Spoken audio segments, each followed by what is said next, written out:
I know there's lots of you out there who want to lose 10 kilos, that elusive 10 kilos or less. I've got quite a lot of people who are on about 7 kilos as well to get to their goal.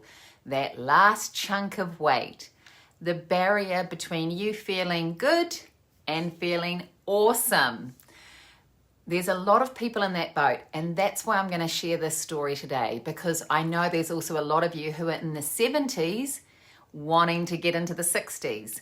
And I've got a client who's done this in spectacular fashion, and I really want to celebrate her success and share it with you. A, because she's given me permission to do so, and B, I know from feedback I get that lots of you really love hearing stories. So that's why I'm going to share this.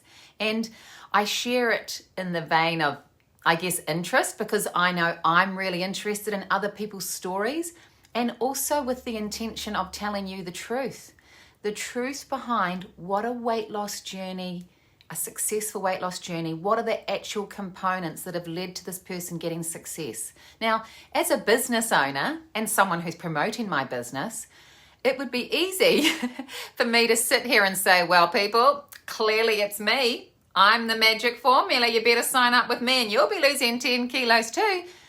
I'd love to be able to say that, but I'm not going to say that because it's not the truth. It's not because of me. It's partly because of my help. I can certainly lay claim to that because she's been accountable and coming to check in with me. And yes, I've given her suggestions. But am I the magic formula? No, I'm just part of it. I'm a tool. I'm part of the process.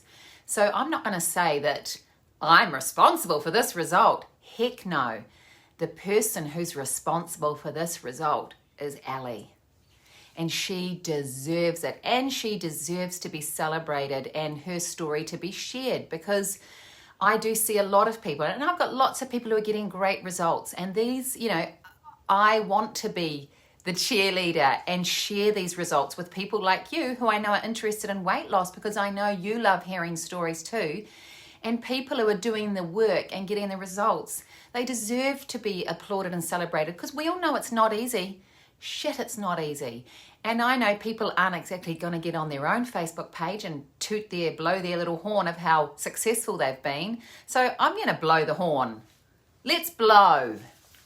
Okay, so Ali, I know I've shared her story on my page before and I've shared her data.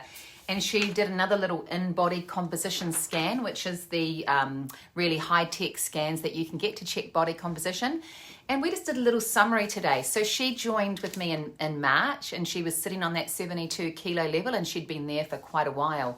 Now, as of today, she's 10 kilos down, and it's fat. So she has lost 20 of these, and she is now at her goal weight. 20. She looks amazing. 20 of those have gone down. This is what else has changed. So she's lost 20 fat blobs. On her measurements, one of them 12 centimeters from her abdomen. I mean, her whole body's changed. Her body fat percent, according to the in-body, was when she first started, she got that scan just after she started with me in March. Her body fat was 29%. Now it's 20. Amazing. Her BMI was 25.5. By the way, she's given me permission to share this, so I'm not just blurting it all out. So BMI was 25.5, so that's over the healthy range. Now it's 22.7, which is pretty much ideal. If you get to 22, that is considered a really ideal BMI. Body age, my scales do body age. I won't say her exact age, but let's just say late 40s. I hope she won't mind me saying that. Body age was 52. Now 33. What a cow. She's younger than me. So look, amazing result, without a doubt. Now, I could sit here and say, well, she just followed my plan. It's an amazing plan. But, really, it's a lot more than that. And this is what I want to share with you today. And I've been thinking about the Olympics and talking about the Olympics. And Lisa Carrington, right, this amazing athlete, I reckon when she wakes up, she doesn't just think, what do I feel like doing today? I don't feel like going to training. Can't be bothered. I think I'll just follow my own plan today. People who achieve excellence, It's not to say they probably, especially in weight loss, it's not to say they don't have days where they might do a little bit what they feel like, but you set yourself up for success in the same way an athlete does by having a plan, having a coach, having accountability, and hopefully this will give you the key to success. And this is the word that came out of Ali's mouth today when we were talking about the absolute key behind her success. And it's because it's not just the weight that she's lost, her muscle has increased, her whole body composition has completely changed. Why? It's so boring, it would never sell a $1 million book if I wrote a book about this. Do you know the key to her success? Consistency. How boring. Consistency. Showing up. That's it. She's shown up when she wanted to give up. There was a couple of times where she'd contacted me because she's been coming to see me weekly, which is an option I do offer.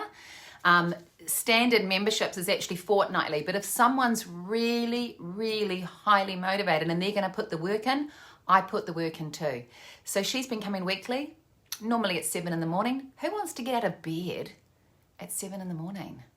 This morning it was pouring with rain and dark. Do you know I had another lady who's coming? She was here at 7, Ali was here at 20 past, and she's been showing up pretty regularly at that time slot for a while now. Consistent. Getting out of bed on a Saturday morning and coming and doing the work, even when I'm sure there's been times where she would much rather have a sleep in, right? But no, she's been consistent. And the same with the exercise. She's been going to the gym consistently. Not smashing it and running marathons. Nope. And she's, been a consistent exerciser, but the difference has been committing to the regular work. So there's been so she's done the work. Now, yes, she's followed the plan well. And yeah, low carb is a great way of eating. And this is what we talked about as well. She loves the fact that her appetite is satiated and you don't have these highs and lows. And we talked about how nice low carb is as a way of eating, because we're not obsessed with food anymore and we can actually eat a really good meal and stay full. This way of eating's super yum. I don't need to tell you that. But yes, the food is part of it, but the food is only going to work when you play your part. Okay, that is the difference between losing a couple of kilos and losing 10. Now, as I said in my other video, weight loss is something that, to be honest, anyone can achieve. There is nothing magical about a 10 kilo weight loss journey, except you've got a person who's not giving up. That's the key. And being consistent, taking advice, being open to suggestions, being consistent. All of those qualities are things that anybody can achieve, but not everybody does, do they? Only the gold medalists get to that 10 kilo, and it's special and it needs to be celebrated. And look, I'm just so super proud to be a small part of this journey, and it just inspires me so much to know what's possible for all of us, everyone, if we can just be consistent, show up for ourselves, get out of bed when we'd rather have a sleep in, bloody eat something low carb when it would be so easy to just run off and eat the kids' food or do something else. But you know what? Just follow the plan. And yeah, it is really inspiring, and that's why I wanted to share this story today and just encourage all of you who are on this quest for this elusive getting to the goal and nailing those last few kilos. It's not, weight loss is simple, but it's not easy. And you can get there if you're willing to put in the work, because I'm afraid there's no shortcut. You can't buy it. You can't. You can't buy it, and you can't really speed it up either. You've got to do the work. So that's the only question you need to think about today. Are you willing to do the work?